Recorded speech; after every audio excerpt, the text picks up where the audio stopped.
She had been married for 4 days when the silence began. Not the peaceful kind. Not the quiet that comes after laughter or late-night talks. This was the kind that pressed against her ears until she checked her phone for the 10th time, then the 20th, hoping the screen would light up with an explanation that never came. His side of the bed was cold. At first, she told herself he'd gone out early. Maybe a surprise. Maybe nerves. Marriage was new. People needed space. That's what she whispered to herself while folding the same blanket twice, while staring at the door like it might suddenly open if she believed hard enough. By noon, the truth started to settle in her chest. His truck was gone. His clothes were gone. His wedding ring sat on the dresser, placed carefully, like it didn't want to be accused of anything. No note. No goodbye. No reason. Her hands shook as she picked up the ring. 4 days. That was all it had taken for forever to turn into nothing. She tried calling him again, listening to the line ring until it dropped. Straight to silence. Like she'd never existed. Outside, snow fell heavier, thick and relentless. The kind that erased footprints before you could decide which direction to walk. She didn't cry right away. Shock does that. It holds your tears hostage while your mind races, replaying every moment, searching for the mistake you must have made. She sat on the edge of the bed in her sweater, still wearing the socks she'd slept in, and wondered how someone could promise a life, then vanish from it without even looking back. By evening, the house felt hostile. The heater cut out twice. The lights flickered. Cold crept through the walls like it knew she was alone now. She wrapped herself in a coat that wasn't warm enough and realized something terrifying. She didn't know how long she was supposed to stay there. It wasn't her house. It had never really been. When night came, it brought fear with it. Not dramatic fear. Practical fear. The kind that asks questions your heart doesn't want to answer. What if he never comes back? What if he planned this? What if you don't have anywhere else to go? She packed what she could carry. A small bag. A scarf.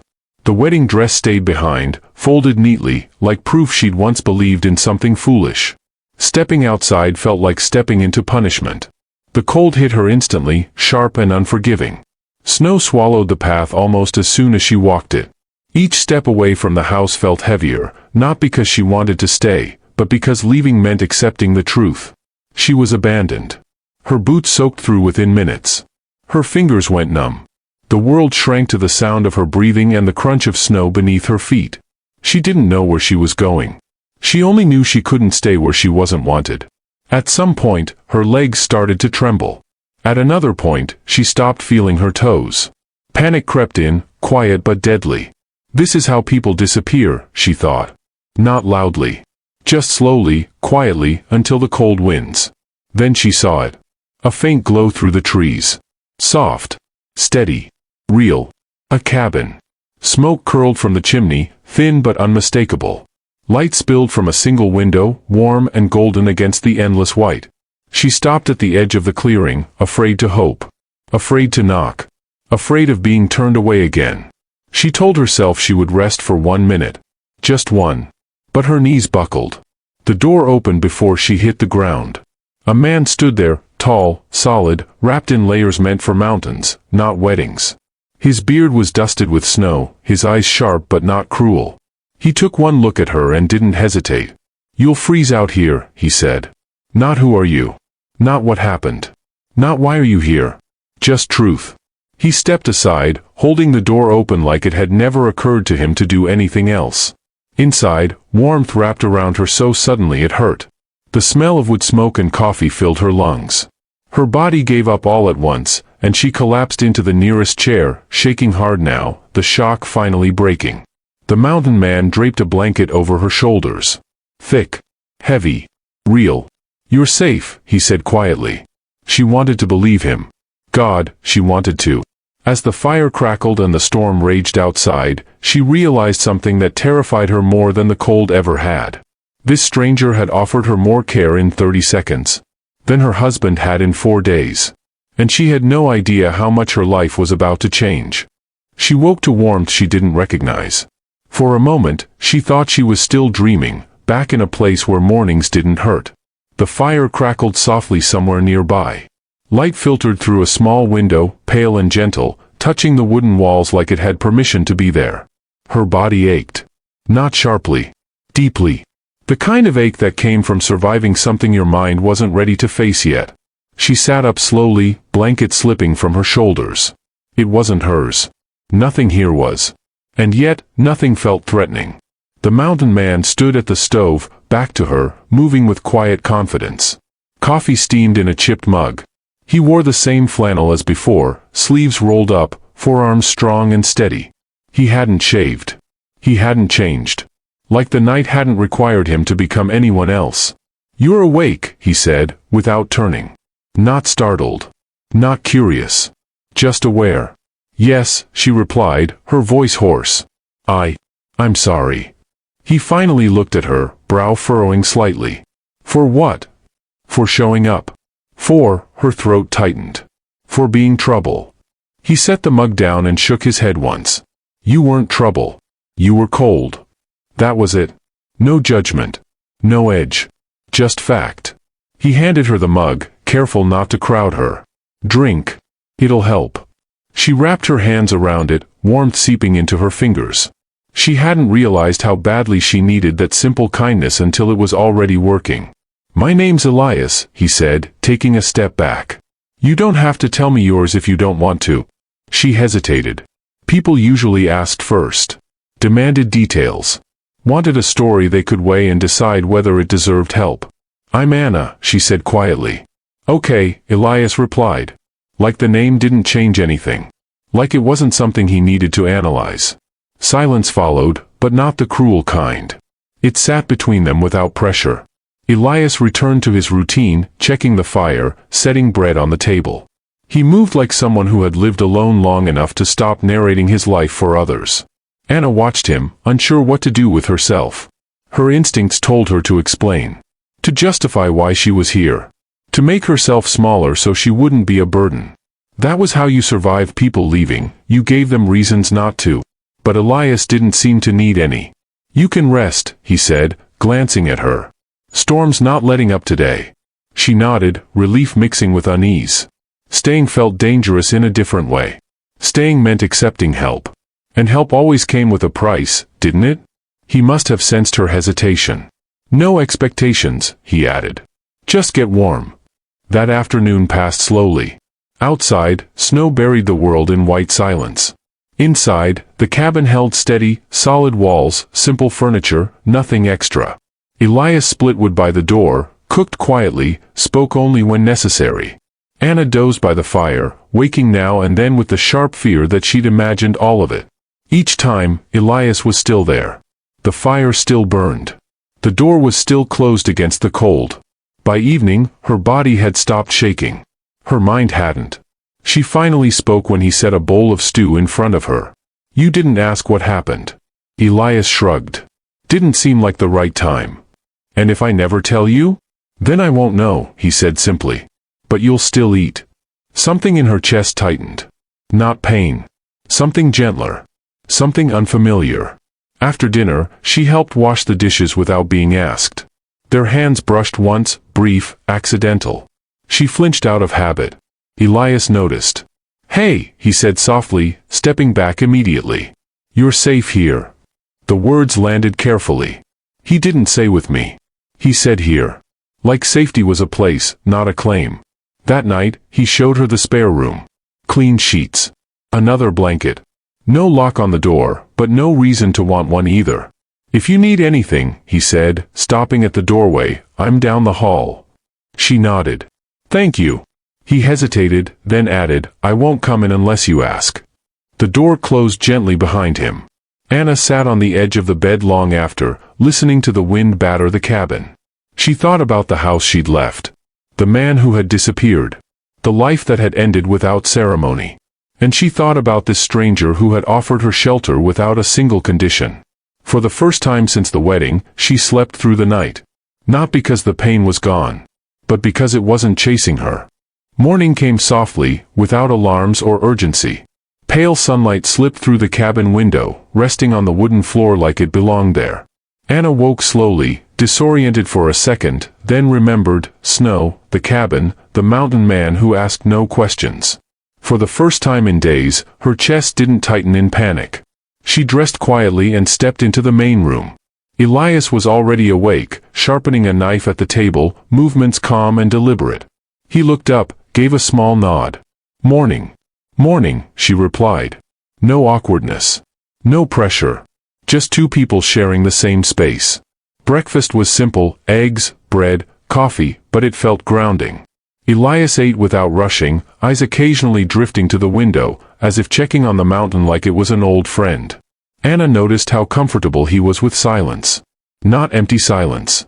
Useful silence. Afterward, he handed her a pair of gloves. "If you want," he said, "you can help. Or you can rest." Help. Not obligation. Choice. She followed him outside. The cold still bit, but not cruelly now. The storm had softened overnight, leaving the world clean and bright. Elias showed her how to stack wood properly, how to keep her fingers from freezing. He didn't hover. He corrected gently, only when necessary. "You've done this before," she said at one point, half smiling.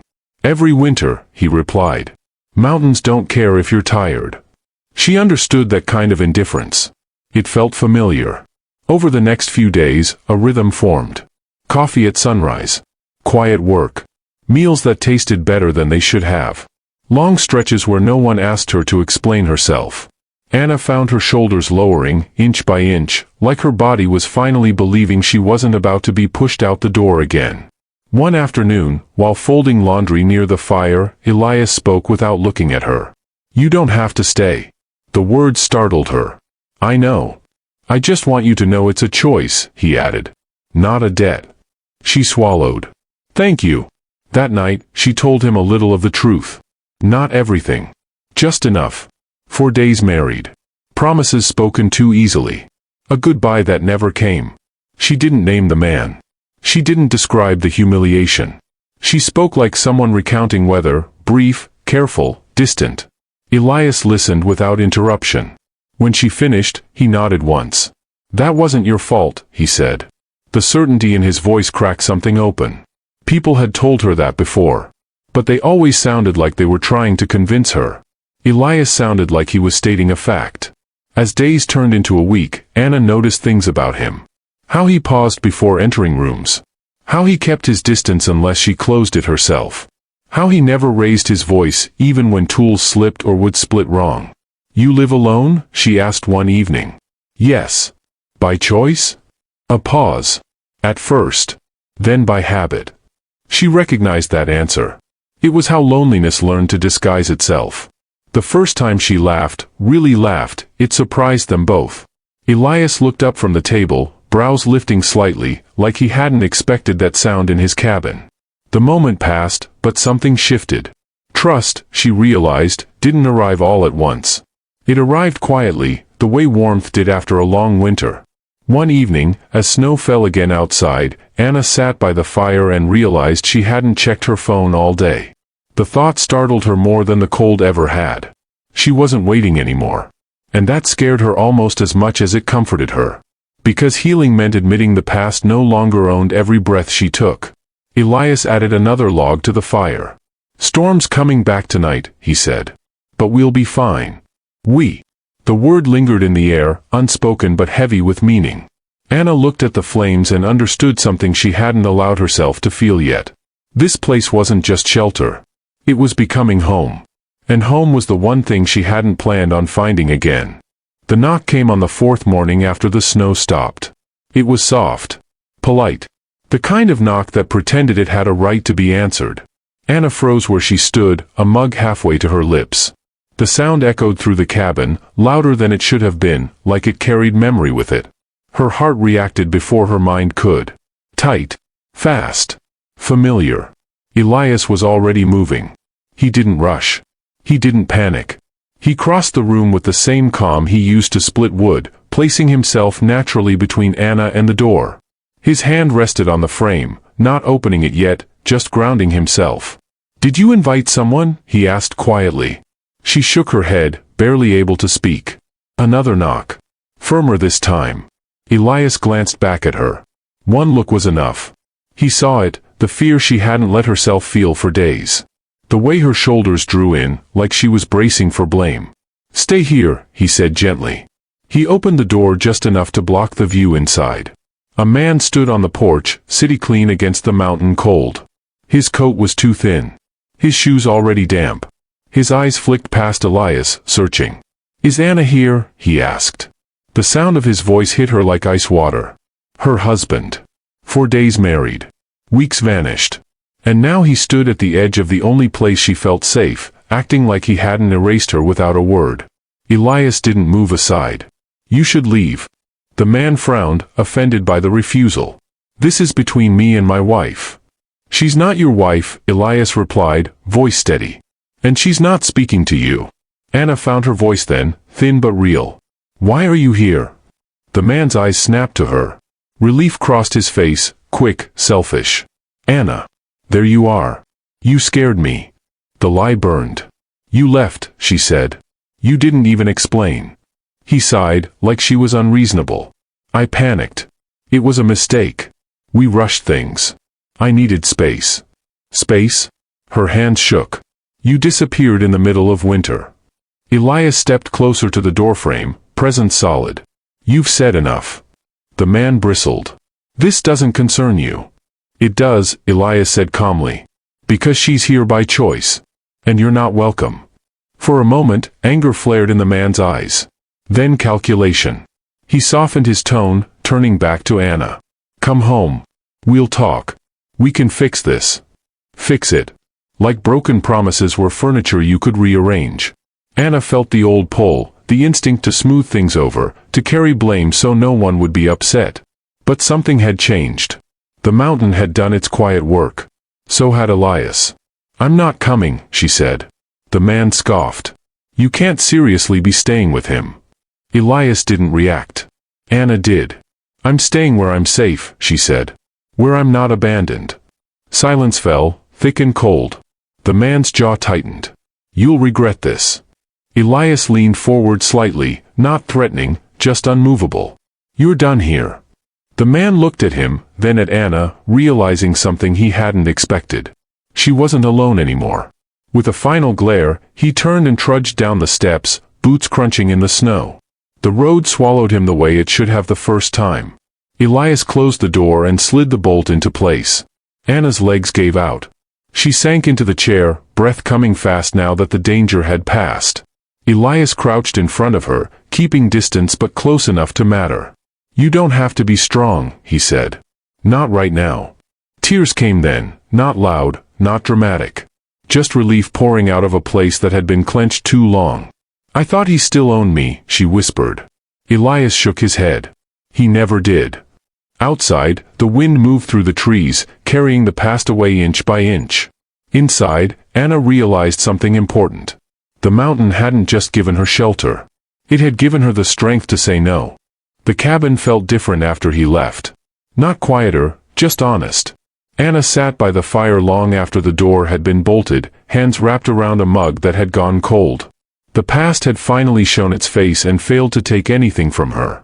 That realization settled slowly, like warmth returning to fingers that had been numb too long.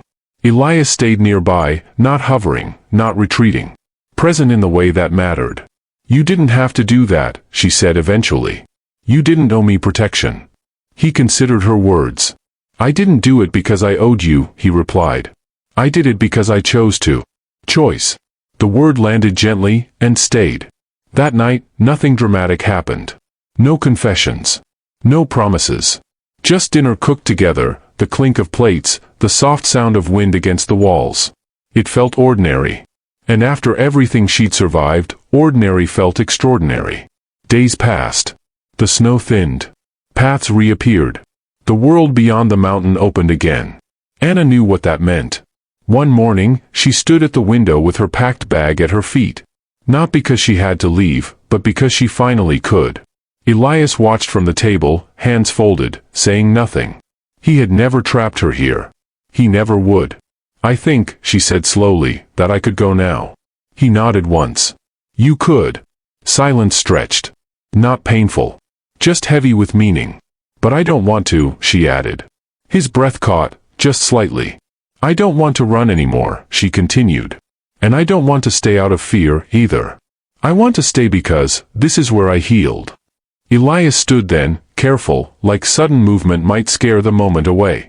"If you stay," he said, "it won't always be easy. I don't know how to be gentle all the time." "I'm not asking for perfect," she said. "I'm asking for honest." He nodded again. This time, closer. The first kiss came without ceremony. No fireworks. No rush. Just a quiet meeting of two people who had learned the cost of leaving and the courage it took to remain. It wasn't desperation. It was recognition. Spring arrived like it had been waiting for them. Anna learned the mountain the way you learn a person, slowly, respectfully. Elias learned how to let someone see him without armor. They didn't erase their pasts. They carried them carefully, like lessons instead of wounds. Sometimes she still woke from dreams of locked doors and unanswered calls. Elias never asked what she saw. He just stayed until the shaking passed. Sometimes he went quiet for days, retreating into habits built long before her. Anna didn't chase. She waited. And when he returned, he found her still there. Love didn't fix everything. But it changed what mattered. One evening, standing on the porch as the sun dipped behind the peaks, Anna realized the truth she'd been too afraid to name before. She hadn't been saved. She had been met.